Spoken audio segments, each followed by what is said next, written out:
Hey everyone, it's Aaron from Journey to Truth podcast. I'm here at Dimensions of Disclosure 2019 with my good friends Alex Bloom and Simon Esler. Hello.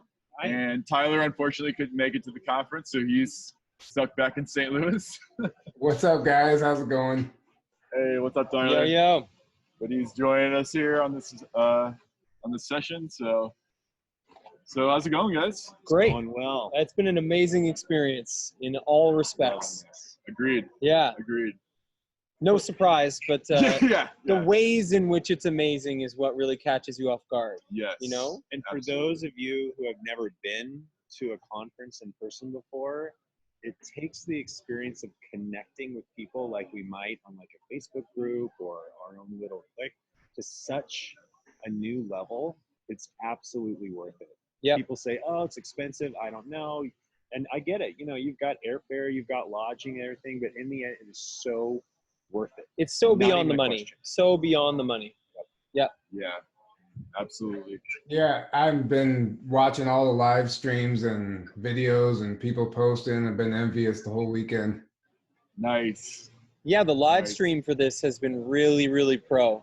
I watched the live stream Yeah. a few times. It's been really, really high quality. It's really good. Yeah, and that's what David Wilcock was talking about that in his last interview. He's like, we got a professional quality, like TED Talk Yep. quality live stream for the first time, that, to his knowledge, in any UFO conference ever that's done that. So Yep. it's a pretty big deal. This Yeah. has been next level. This conference is like the leading edge. This is where it needs to go. We're pushing all the boundaries in the right direction, and I think next year it's going to be bigger and better, Yeah.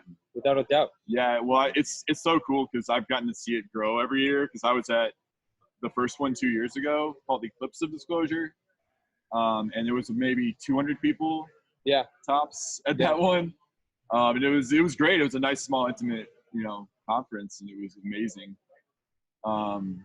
And then the next year they changed the name to Dimensions of Disclosure, and they had it in Colorado, and there was about 400 people. Yep. So it literally like doubled in size the next year. Yep. And I was blown away by that. And then this year there's 700 people, not including volunteers and staff, and Plus the live stream audience. plus the live stream. There's so many people on the live stream.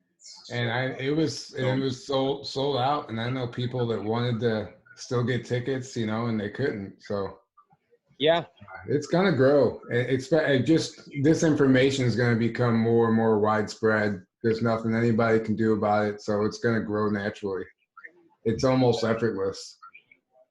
I think one thing about these conferences is that because it impacts each individual so strongly, it's almost like an exponential impact, because everyone absorbs the information much more deeply at these conferences than they do in their own personal research. Yeah. And so they become like a much stronger beacon for this information. So it kind of helps the information spread exponentially. I think these conferences offer that like huge boost, so that when people go back home, they're much more powerful sources of this information. Exactly. And you come home with confidence to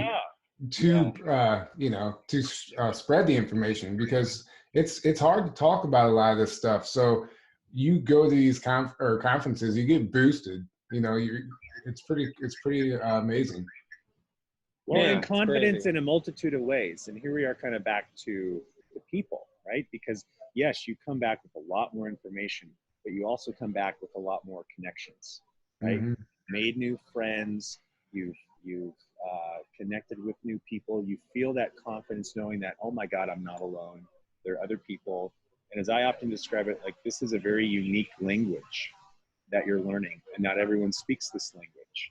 And so when you can find some other brethren who speaks this ancient Greek form of a language, that you feel less isolated, and that confidence only grows. And then on top of that, you have the information that you're pulling in, and it's a double whammy in that way. Absolutely. Yeah. It's you find your tribe. Yeah, exactly. Yeah. It's what you just said. You find your tribe. It's like your family, when you come here. It's like, man, I've waited like all year to reconnect with my family. Well, me, I I went to East Eddie last month with you, and we did there. But you know, it's like so many of us we're either completely isolated or we don't have very many people back at home to really connect with in this way and with this information. And except for Facebook and online, which is why, you know, we're using Facebook to do that, which is amazing. But there's nothing like in-person interaction, connection. No, exactly. Like when people meet in person, there's a deep exchange. A part of that person is within you forever, and a part of you is within that person forever. Exactly. And that's when you consider that on a scale like this, it's hard to even imagine what this is about to do in terms of consciousness and information. Yeah, absolutely. There were points just in the past couple of days where I felt so like tired just from being around the energy that was so high vibe here. Oh my gosh, every night I'm just drained. Like there were a few minutes even earlier today, energy. I just needed to have some alone time, chill out in front of the sun, and have that kind of recharge. You know, and then you go back at it, and you're like, yes, I'm pumped. Yeah, because as amazing as it is, it can get overwhelming at times with all the energy, and it can be very draining. To us empaths. Yes, exactly. That's right. And so you gotta kind of like balance yourself and like take it, you know, kind of like watch that and be like, all right, I gotta go recharge for a second and then come back. You know, and when there are people that are really new to this arriving at the concert, like they really need a lot of energetic support to be like brought into this community and to be held up as they encounter this so intensely. Like it's kind of forceful to really be here for the first time, but to be coming from the periphery of this information. So let's say someone is new to their awakening and then they come to this conference, like they need to be upheld in certain ways. You know? And definitely the conference provides that. Yes. Because you can, the beauty about this is you can literally go up to anybody and you feel as though, hey, let's start a conversation. Yeah, and it's like you've known each other forever and you can just talk. And you go dive in real deep, real quick. Yeah, like immediately. It's incredible. Like where else can you do that in real life, you know, in the real world? But you know, because this is the real world. This is the real world. It's like, that's the fake world when you come here. But I think we can take some of that into the world. So the way in which we're here and it's like, hi, my name's Simon. Who are you? Hey, nice to meet you. We can be doing more of that in the world at large. Oh, absolutely. Just really basic human connection. Just literally saying, hi, this is my name. What's your name? How are you? Right. As often as you can. Yeah. That's huge. You just can't immediately go into deep conspiracy topics exactly. with everyone. It's more about, like I look, a lot of the people I've connected with here, it's just been that. It's not necessarily that we had a big conspiracy conversation. It was just like, hi, this is who I am. Who are you? It's just like, it's really nice to meet you. And a lot of the interactions have just been that, but they've been human, they've been open, they've been vulnerable. That's right. And so if we can, we're sort of training each other to be authentic in that way. And I think that's another thing that we can take out into the world, right? To get out of all the odd social stigmas that cause us to avoid those vulnerable connections and to be practicing that more consciously. Because there very much is a great awakening that's happening all over the planet. People are waking up in droves in terms of the world and how plastic it is and how fake it's been and how, you know, whether you go down certain rabbit holes or not is irrelevant. They're just waking up, if nothing else, to their own truths, to their own reality, to the fact that, hey, wait a minute, the way things and the way life works just isn't clicking anymore. It's not jiving. And that initial phase for so many of them as they begin to stir out of their sleep is a sense of grogginess and anger. And you see that everywhere with the rioting, with the people kind of being disgruntled about politics and whatnot. So this is where I think all of us can start, which is just like what Simon was saying about having a heart-to-heart conversation, regardless of what topic you discuss is irrelevant. That's right. Begin with that basic, that fundamental connection. Because you can do that with anyone. Yep. They don't need to be a truther or anything. That's right. Yeah. And one thing I noticed from being at conferences is you hug people as opposed to shaking hands. And when you hug a light worker, the energy and the healing that comes from just that hug actually is contagious also. Oh, absolutely. Absolutely.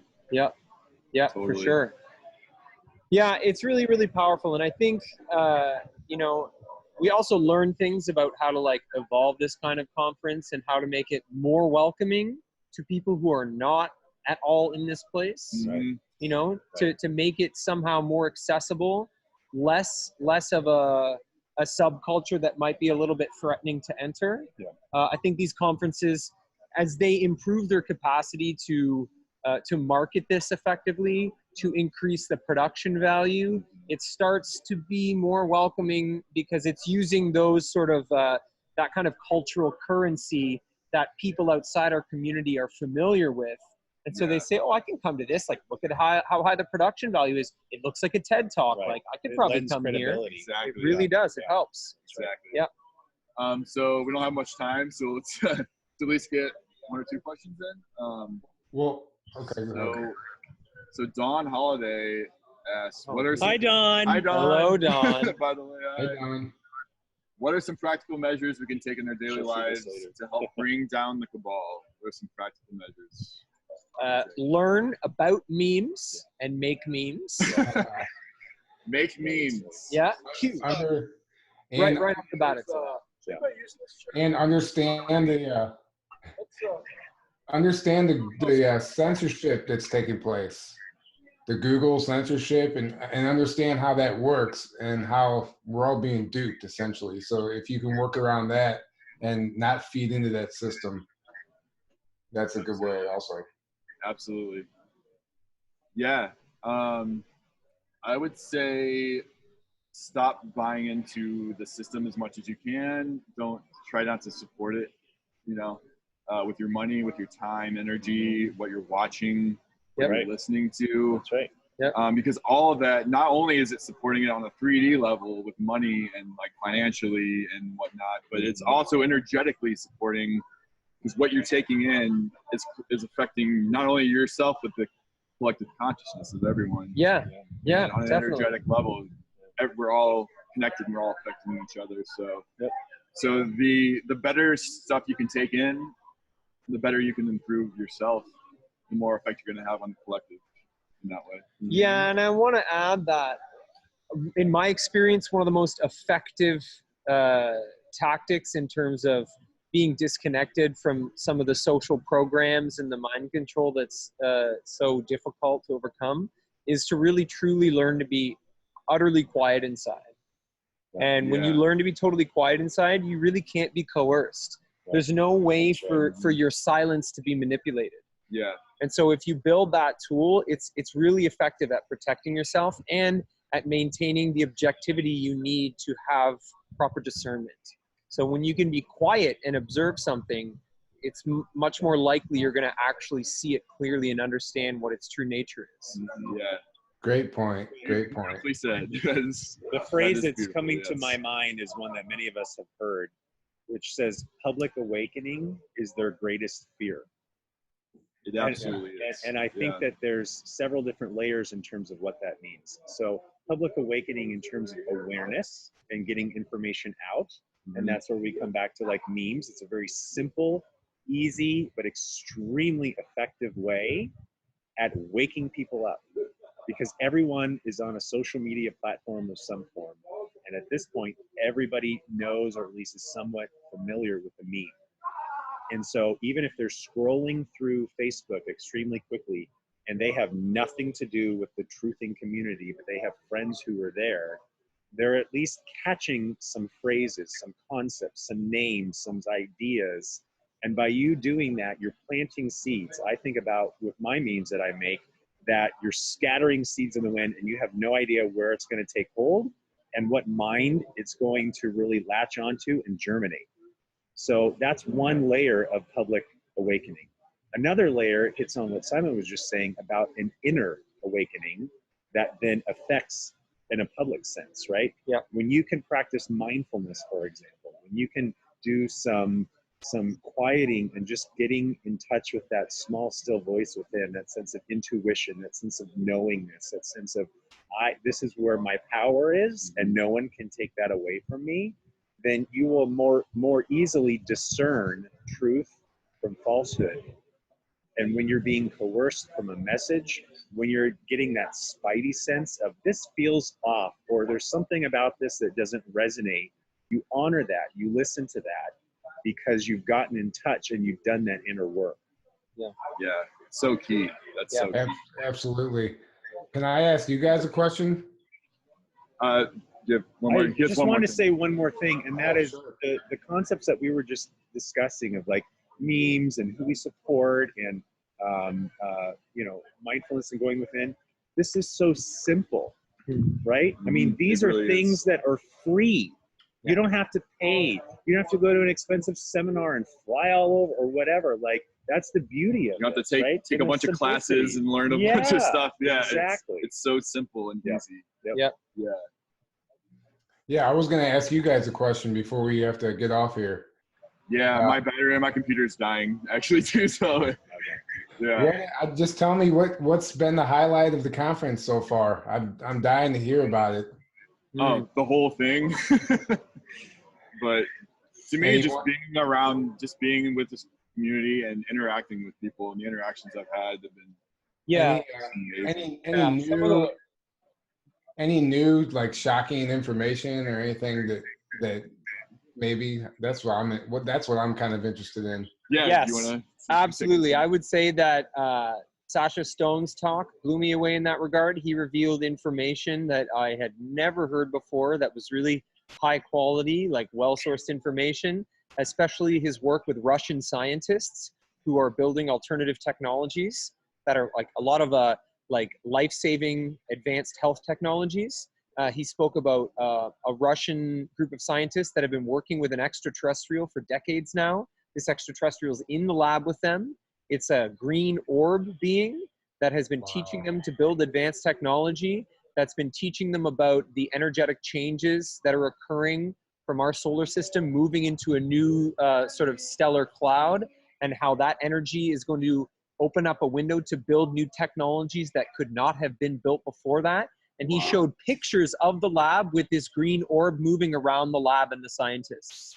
Really? It was really, and he's in touch with these people. I missed his talk, actually. I'm going to have to rewatch. Huge, incredible. Replay. Oh, man, that's awesome. What about you? Yeah, I mean, there's so much. Michael Salo is a name that kind of stands out. There's so much information there. It was overwhelming. Yeah. Just like, wow, it's really dense, but really key, you know? Yeah. Yeah.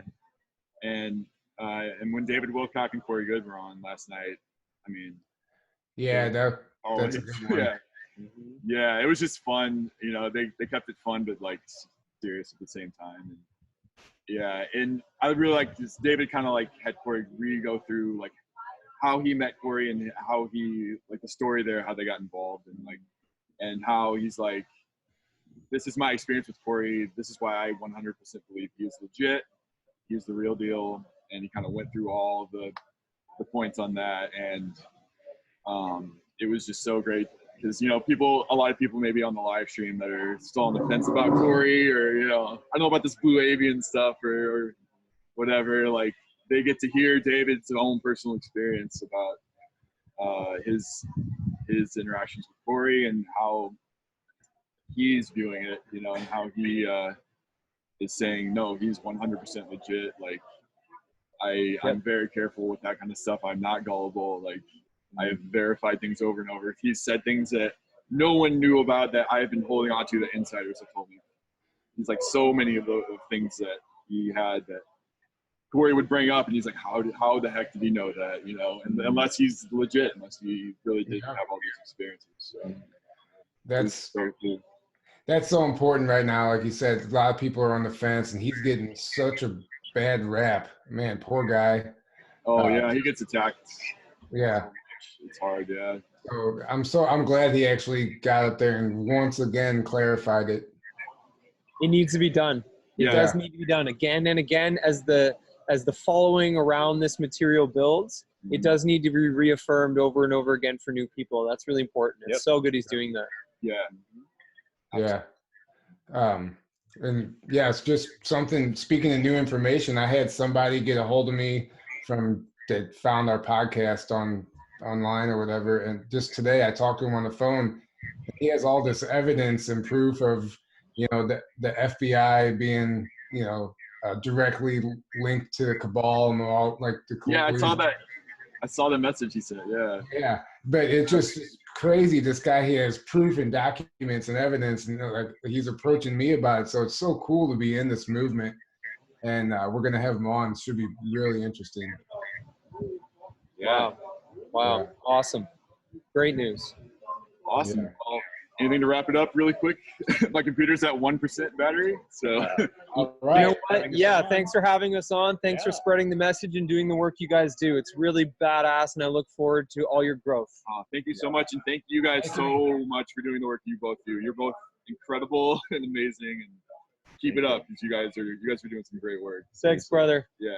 Thank you. Have fun, guys. Yeah. Have fun. Love you guys. DOD 2019. Bye, everyone. See you later. Later, buddy. See you, man.